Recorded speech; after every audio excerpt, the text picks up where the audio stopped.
Guys, so we're here with, what's your name? My name's Terrence. Terrence, and you have been a dog trainer, decoy. What else would you call yourself? For how long? Dog extraordinaire, dog whisperer. We'll just so you can keep that thing out of the sun. Oh no, you good in the sun. Okay. We need to keep that camera. Yeah. Dog extraordinaire this way. Oh my goodness, we did. I thought they only did that on TV. No. No, I've been doing this for about 20 years, a little bit more than 20 years. Dog trainer, decoy, dog lover, dog person. There you go. Now, can we have a moment of honesty too? And feel free to just wreck this guy if you need to. So Stan is someone you don't know from Adam. Not a clue. and Stan here, so you guys basically came together like this. Hey guys, this is what we're gonna do. Yeah. How would you assess his work when working a dog so far, just based on what you see? I don't know what the hell. I wish he would stay so I could help him learn some stuff because this is just really crappy. No, I'm just kidding. Actually, he's one of he reminds me of myself in how he approaches dog training. He believes, one, safety of the dog. Two, he believes in teaching. And it's not all about let's break the dog, you know, because some decoys just want to just hammer. But he's all about getting the development of the dog. And that's the same thing I am about. You know, I want to make sure the dog succeeds. I want to make sure the dog learns. I want to make sure the dog progresses. Because if it don't, then I'm wasting my time and I'm wasting my client's time and everything else. Yeah. So in that regard, I think he's pretty good. And he's people, pretty good. The reason why I asked this take, I don't know if you mind me asking, how old are you? 57. This is 57. He's 33. Mm-hmm. He's 33 years old. When you look back, a lot of times it takes these people to make these people better and these people to work together to improve and continue to improve things. So Stan is a guy that I fancied watching online moons ago. Said, man, I think I like that he's having fun. And let's go out here and see if we can learn something from him. And if you're not having fun, we probably can't work together. And then you bring him out here to a guy who's a veteran. I mean, that's what you call it. Yeah, that's exactly what I call it. You're a vet at this point, and it looked like they both have the same energy. And they bring it to get like the same comment. It's like having the same comment. We all get it. Like it's like we've already had moments where we just stop talking because we say, you get it. Yeah. You didn't finish the statement because you're like, we all on the same page. And as I'm helping him find better ways to communicate, he's on the right path. Right. What does the next 10 years look like? It looks good if we got people like him saying, good job. And mind you, good job don't mean nothing coming from a sucker.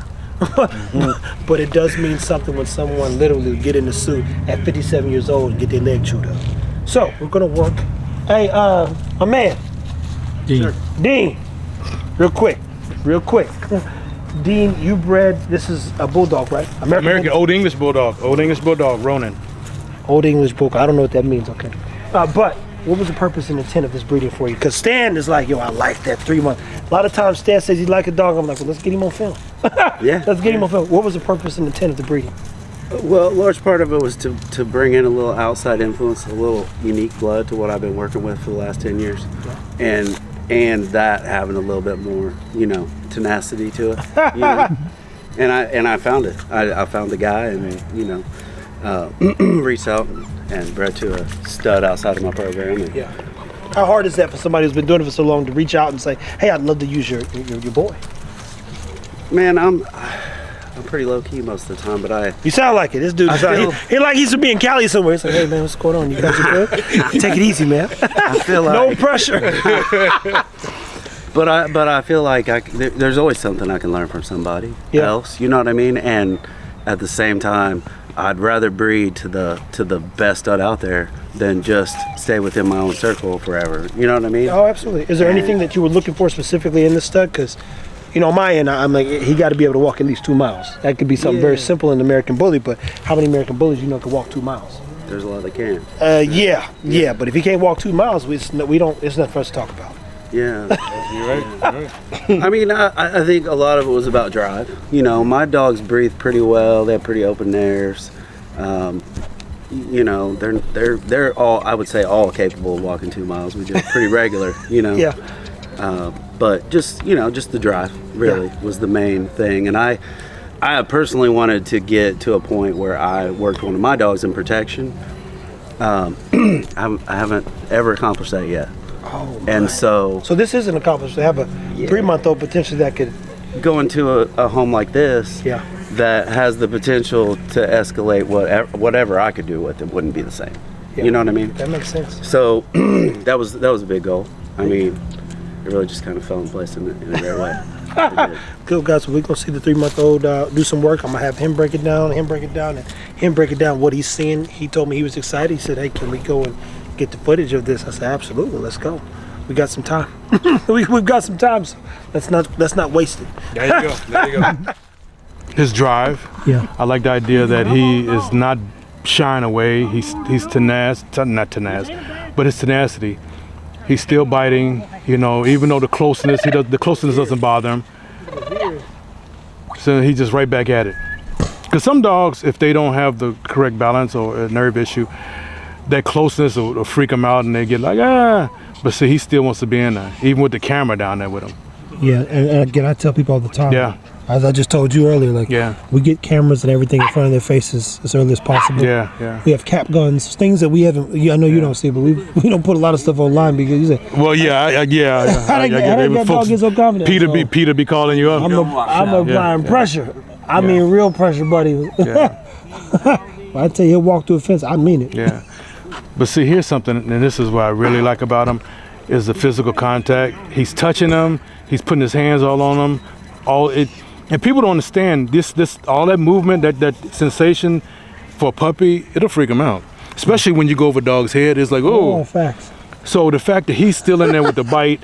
I did that one time to a person. He says, why do you think my dog flinches every time somebody reaches for the head? I put my hand over there and they duck. I said, see what I'm saying? I said, you trust if I start throwing fake punches, you gonna duck too. What do you expect? That's a good perspective though, right? Yeah, that is. I like that. I'm gonna have to use that one. Hey, look, it puts them right in, but like, your nerves kick in. Minute somebody does like this that you don't know. Yeah, even if the wife touch your head, you're like, hey, what are you doing? Yeah. Get your hands back off me. So, I think everything you're saying, and that's why I told him to get that, because we can add that B-roll to it. Oh yeah. You're seeing all the things that he's not backing off. No. Touching his hand, touching his face, grabbing him, petting him even. Mm-hmm. He's motivated, and trust me, I look for the same thing. I would like for him to be a little fuller on that bite, but this is a new toy and he's a small mouth. So, he's a baby. So, you know, he's a baby. You know, that's the only thing too. Like, hey, what's the toy? Yeah. Oh shit! There we go. There we go. I stand corrected. and a full bite people means the dog got the whole thing in his mouth. That thing right there, that joker got that whole thing. Oh yeah, he can't get no more in there. That's it. Nicely done. Exactly. That's impressive for that little. So what were the things that you were assessing then? Because we just bumped into a guy, for instance, he said, I learned one of the processes that you put the pups through early, that I thought the dog who was tough, he wasn't that tough. So we started analyzing things kind of the way you do, and I learned this is the one I need to be focused on. Yeah. So was there something that you were assessing when doing this breeding that you knew you needed to better the dog, or maybe the mom or the father, to ensure that they was going to get more confident? Mom definitely, well, Dad's not mine. Mom is not near as drivey as him. And so definitely wanted to add that. With him growing up, I mean, obviously he's still young, but when he was little, he did a lot of, flirting around the yard. I set up a slide and a ramp in the backyard. Get them to just go up and do laps with their food, right? And man, they were driven for food. Yeah. But lots of flirt pole work and setting up, shaker bottles. Loud noises, progressively. We have a playlist.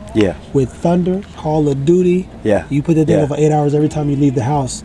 And the dogs literally just hear every sound. They're not afraid of nothing. 8 hours is straight. He's like, them dogs don't bark. I said, they heard everything. I do fireworks too. Oh, yeah. You got those too. You know how many people complain about their dogs afraid of fireworks, and I'm like, everybody. That dog will run off if it's like trained. Like, that dog is gone. Right. Come the 4th of July. Because we raise our dogs like that. But when we did it, because we were doing IGP and Schützen, so the gunfire and all that stuff meant it's time to do some action. So when they hear that stuff, they just light up. It's time to work. It's time to work. No, shut up. Don't relax. No, we're not working right now. We're not working. That's not what we're doing right now. I just on decoy scene with cowboy boots.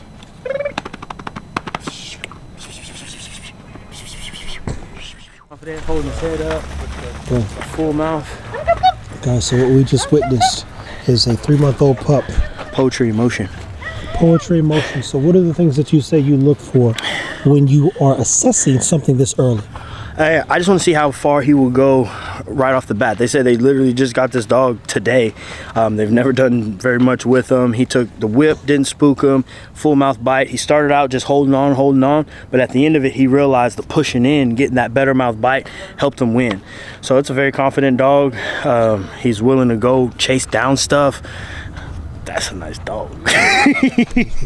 So guys, again, Nice dog.